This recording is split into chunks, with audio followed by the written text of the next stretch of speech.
Assalamualaikum warahmatullahi wabarakatuh.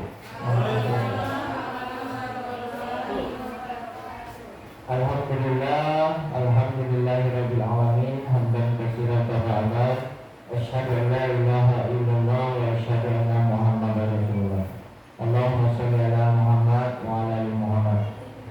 Tidak ada hentinya kita ucapkan puji syukur kehadirat Allah Subhanahu wa taala yang telah melimpahkan rahmat dan hidayahnya kepada kita bersama, sehingga kita masih diberikan nikmat kesehatan dan kesempatan untuk mengikuti kegiatan kita pada hari ini.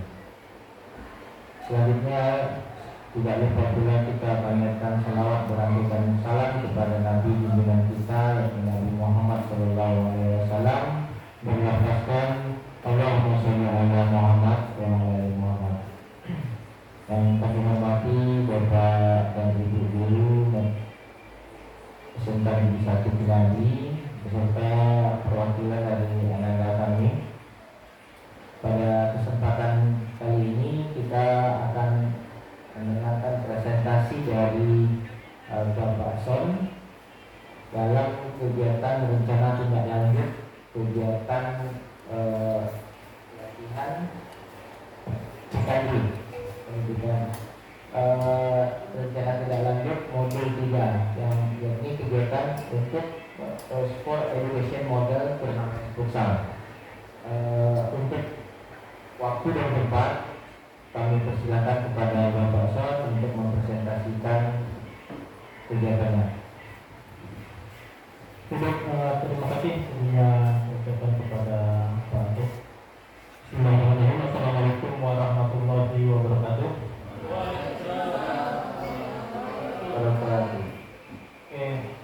Sebelumnya saya ingin memperkenalkan diri dulu. Nama saya Rahmat Ison. Saya di sini bertujuan untuk menyampaikan rencana tindak lanjut modul 3 menggerakkan komunitas belajar rencana pembelajaran berbasis proyek, yaitu saya ambil di sini tentang sport education model tentang turnamen futsal. Nah, di sini sebelumnya saya ingin bercerita sedikit bagaimana di PKG PJOK kita sebagai guru PJOK harus menggerakkan komunitas belajar yang ada di sekolah masing-masing. Nah, di sini saya menggerakkannya dengan cara membuat sistem atau sport education model turnamen futsal yang akan terlaksananya insya Allah nanti ketika ekskul di akhir semester 1. Oke. Nah, di sini latar belakang tentang sport education model atau SEM adalah suatu pendekatan pembelajaran PJOK yang menawarkan pengalaman belajar yang lengkap dalam konteks kehidupan nyata di bidang olahraga. SEM merupakan salah satu program yang berdampak positif pada murid dengan memberikan kesempatan murid untuk belajar mengeksplorasi berbagai peran dalam tim. Nah, di sini kita sengaja mengundang OSIS dan jajarannya untuk bisa melihat bagaimana tata cara sport education model ini akan dilaksanakan di akhir semester 1 ini. Nah, di sini selain menjadi pemain, murid dapat mengambil peran lain tergantung aktivitasnya seperti menjadi pelatih, kemudian manajer, peralatan wasit, pencetak skor, ahli statistik, bahkan lebih luas lagi menjadi penganalisis pertandingan. Kemudian ada di sini jurnalis dan sebagainya. SEM ini memberikan kesempatan kepada murid untuk mempelajari keterampilan, taktik, kemudian kemampuan dan minatnya. SEM bisa menguatkan kepemimpinan murid atau student agency dengan memberikan ruang dan melibatkan murid dalam memberikan suara atau voice, kemudian pilihan, choice dan kepemilikan, ownership. Kemudian memberdayakan murid saat program sekolah direncanakan. Nah, ini dilaksanakan dan dievaluasi sehingga terwujudnya lingkungan yang mengembangkan kepemimpinan murid. SEM yang akan dilaksanakan adalah turnamen futsal antar kelas di SMK 1 Pinanggi. Nah, jadi di sini kita memanfaatkan siswa kita yang ada di sekolah, berapa lokal yang akan mengikuti nanti turnamen futsal yang akan kita laksanakan di akhir semester ini. Ini bukan cuma sekedar futsal saja sebenarnya. Mungkin ada lomba-lomba yang lain, contohnya voli yang biasa kita laksanakan, kemudian mungkin ada lomba-lomba tradisional kegiatan tari tambang, atau mungkin lomba apa namanya yang pakai mangkuk, apa namanya, batok kelapa itu mangkuk, atau burung. Nah, itu termasuk salah satu permainan tradisional juga. Nah, kemudian sesuai dengan hasil diskusi kelompok belajar sekolah atau KBS, dari hasil identifikasi aset yang ada di sekolah semuanya bisa dimanfaatkan untuk kegiatan turnamen futsal atau mungkin turnamen yang lain, mulai dari sarana dan prasarana sampai dengan alat pendukung.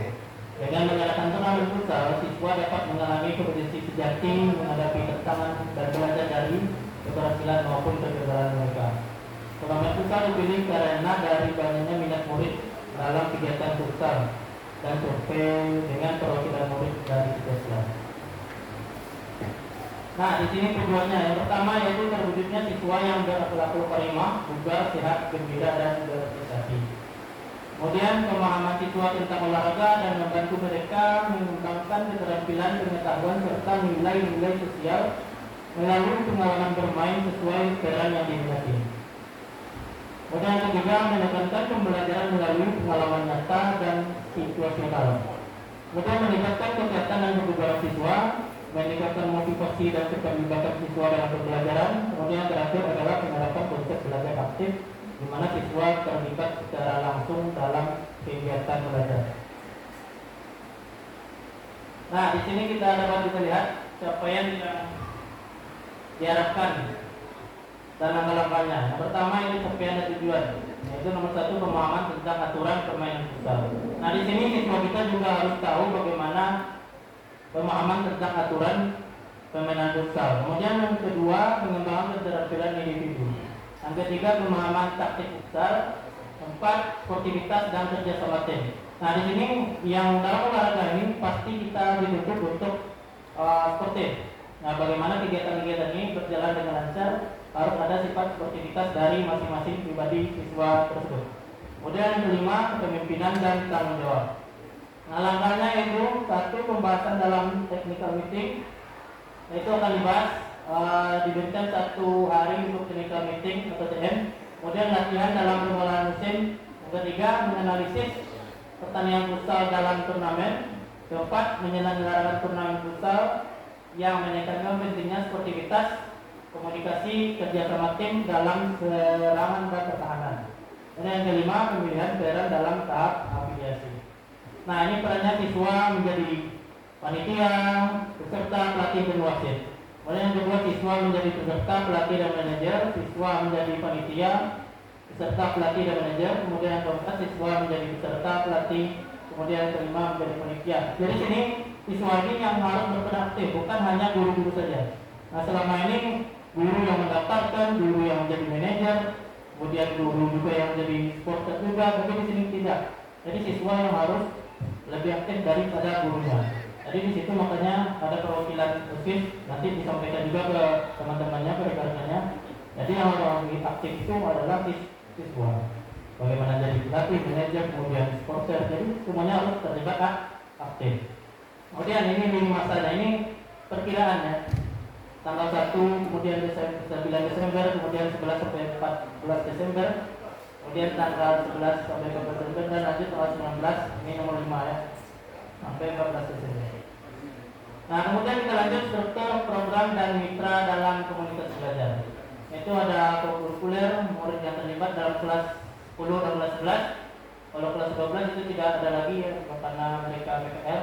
Kemudian waktu kegiatan dilaksanakan di akhir semester 1, diprediksi tanggalnya 11 sampai 14 Desember. Kemudian penanggung jawab, yaitu ada kepala sekolah, komunitas belajar sekolah yang menjadi lokomotif atau fasilitator, adalah komunitas praktisi PJOK yang terdiri dari guru PJOK, kemudian mitra dengan komunitas belajar sekolah, kemudian guru TJKT yang berperan dalam pengerahan IT terkait publikasi, kemudian live streaming, kemudian melalui website sekolah dan sosial media sekolah. Kemudian mitra yang dengan wali kelas sebagai koordinator dengan masing-masing kelas, kepanitiaan, peserta dan pihak lainnya yang terlibat berasal dari murid. Kemudian mitra dan sponsor dari orang tua, murid dan perusahaan. Nah, kemudian selanjutnya pernyataan tentang kapasitas yang dimiliki kelas atau sekolah. Nah, pertama, sekolah memiliki kepala sekolah, guru, dan tenaga kependidikan yang profesional sesuai dengan kualifikasi akademiknya. Murid yang berjumlah lebih kurang 913 orang, masing-masing ini adalah kelas 10 dan kelas 11, mengirimkan perwakilan sesuai minat dan bakatnya menjadi panitia, serta wasit, pelatih, dan penonton. Kemudian yang ketiga, sekolah memiliki lapangan olahraga yang luas untuk lapangan futsal. Yang keempat, sekolah memiliki jaringan internet, baik itu ruang lab, komputer, serta multimedia mendukung untuk melakukan streaming pada saat pertandingan. Yang kelima, sarana dan alat yang tersedia untuk melakukan turnamen futsal. Nah, kemudian ada rencana evaluasi. Nah, di sini ada 7 tahapan implementasi SEM dalam pembelajaran masing-masing. Tahapan harus dievaluasi. Yang pertama yaitu tujuan pembelajarannya, yaitu yang mana tujuannya itu meninjau ketercapaian tujuan pembelajaran dalam SEM. Kemudian 2, umpan balik dari murid, itu tentang pengalaman dalam pembelajaran SEM mengumpulkan pendapat melalui refleksi. Yang ketiga, refleksi guru, refleksi terhadap perencanaan, pelaksanaan, dan pengelolaan SEM. Yang keempat, evaluasi kinerja tim, meninjau kolaborasi dan kinerja tim dalam SEM. Yang kelima, evaluasi penerapan konsep fair play, meninjau penerapan konsep fair play dan sikap sportif terintegrasi dengan baik selama pelaksanaan, mengevaluasi bagaimana murid menghormati aturan, menghargai lawan, dan menunjukkan etika olahraga yang baik. Kemudian yang keenam, mengevaluasi manajemen kelas dan pengelolaan waktu, efektivitas keaktifan murid yang terlibat sesuai perannya. Nah, ini kemungkinan tantangan yang akan terjadi di lapangan, yaitu yang pertama, pengelolaan waktu, yaitu jadwal padat dan keterbatasan waktu dapat mempengaruhi penyelenggaraan. Kemudian yang kedua, faktor alam atau cuaca, karena lapangan outdoor mungkin saja akan terjadi cuaca seperti hujan dan lain-lain. Kemudian motivasi peserta. Ini kita motivasi peserta dapat menjadi tantangan terutama jika mereka mengalami kegagalan selama turnamen. Kemudian yang keempat, manajemen tim. Kesulitan dalam manajemen tim termasuk perbedaan kemampuan, kepribadian atau konflik antar pemain. Yang kelima, evaluasi dan umpan balik. Memberikan evaluasi yang efektif dan memberikan umpan balik pada setiap peserta. Yang keenam adalah keterlibatan orang tua dan komunitas. Solusinya itu penjadwalan yang efisien. Nah, ini pengelolaan waktu tadi. Ini solusinya. Kemudian yang kedua, pindah ke lokasi lapangan indoor. Ya, kalau seandainya ada hujan terjadi atau kendala-kendala di lapangan yang tidak bisa dipakai, kita pindah ke tempat yang lain. Kemudian yang ketiga, menggunakan pendekatan positif dan memberikan motivasi tambahan melalui penguatan dan pujian. Kemudian seterusnya, komunikasi terbuka dan segera menangani konflik.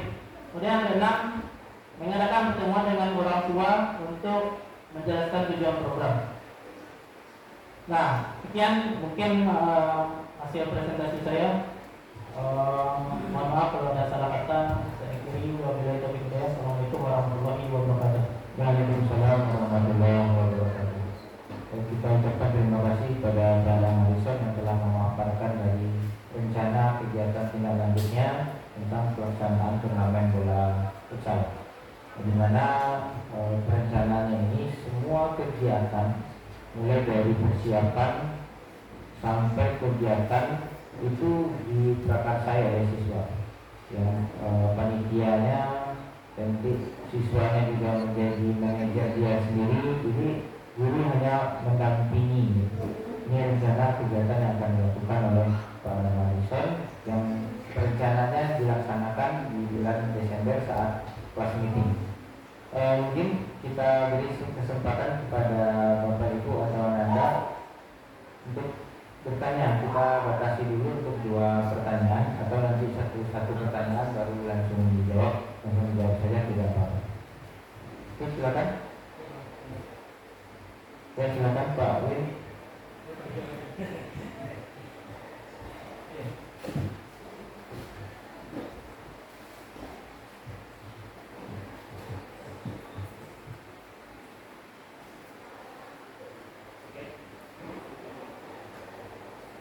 Terima kasih kepada moderator yang memberikan kesempatan. Saya mau bertanya dari cerita apa tadi? Sen, siswa juga melibatkan jadi pemain, pelatih, manajer dan lainnya. Yang saya tanyakan, bagaimana caranya mengidentifikasi dari siswa yang ada, ini kamu cocoknya jadi pelatih, ini kamu jadi manajer, ini pemain. Jadi gimana caranya itu Pak? Karena itu kan perlu ilmu ini juga kan, nggak sembarang juga yang siswa yang punya sifat untuk menjadi pelatih atau manajer. Kalau pemain mungkin bisa semuanya. Kalau yang dua ini manajer, pelatih itu kan perlu ada itu ya apa namanya, potensi memanage sebuah komunitas. Baik, semuanya. Terima kasih Pak Win. Berarti tadi isi pertanyaannya, bagaimana kalau siswa ini belum mempunyai kemampuan itu ya, baik dalam segi pelatih, mungkin jadi panitia juga kan, nanti wasitnya juga dari panitia, bagaimana mengatasinya? Maksudnya kita memilih, oh kamu ini pelatih sebetulnya, kan ada, oh kamu ini ada memilih kan siswa yang berkompetensi. ya, apanya itu kan ada Kompetensi. kriterianya. Oke, silakan Pak Ramadan. Oke, terima kasih Pak William, ini pertanyaan bagus. Nah sebelumnya Pak William, ini kita dapat kita rapikan dulu. Ya, ini kita akan melaksanakan sport education model, Pak William. Kemarin kita waktu pelatihan atau mengikuti kegiatan PKD ini, semua peserta harus terlibat. Walaupun kita tidak bisa menjadi pelatih, ya, walaupun kita tidak bisa jadi manajer segala macam. Waktu itu pun ada kami disuruh, ada yang mewakili sebagai bupati, ada yang mewakili sebagai Kapolres, ada yang mewakili sebagai Kemenpora.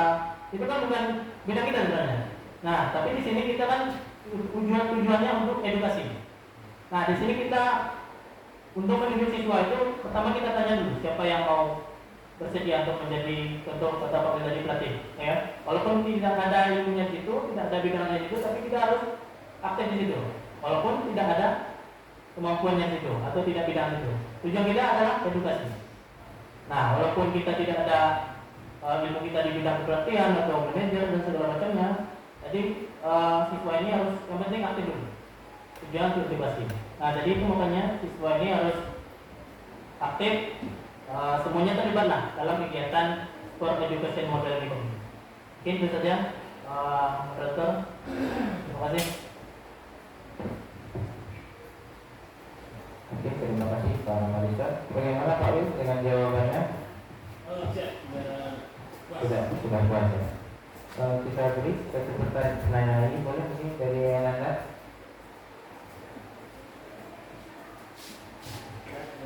Ya, kebetulan nanti kan pelaksananya Anda nih, kira-kira kalau dari segi Anda apa yang akan jadi kendala gitu?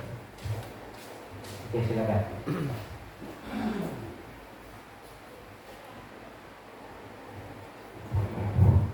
Baik. Pertanyaannya tentang peralatan, Pak. Gimana kalau lapangan misalnya kan, kalau di SMKN Sukutinari kurang memadai. Ya. Nah, gimana tanggapan dari Bapak? Oke, jadi ini tentang fasilitas ya, fasilitas yang kurang memadai. Nanti bagaimana konsep cara mengatasinya? Ya, oke. Kita minta saran dari saya dulu. Oke, terima kasih perwakilan. Ini ketua OSIS. Wakil ya. Oke, pertanyaan bagus. Ya, tadi sudah Bapak jelaskan di apa namanya, ada yang kemungkinan ya. Nah, di sini mungkin kita kendala, mana tahu ya ada kendala lapangan. Jadi kita bisa mengajak atau memindahkan lokasi turnamen futsal ini ke lapangan di depan. Karena kita sangat dekat sekali dengan lapangan bola kita di depan yang sangat bagus sekali. Tapi sekarang lapangan itu terbengkalai.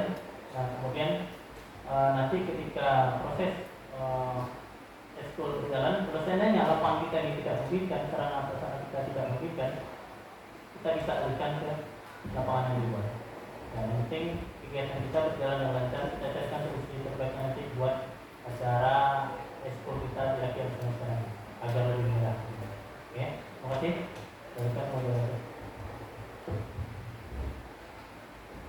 Oke, terima kasih. Bapak Ramadan, bagaimana? Oke, sudah.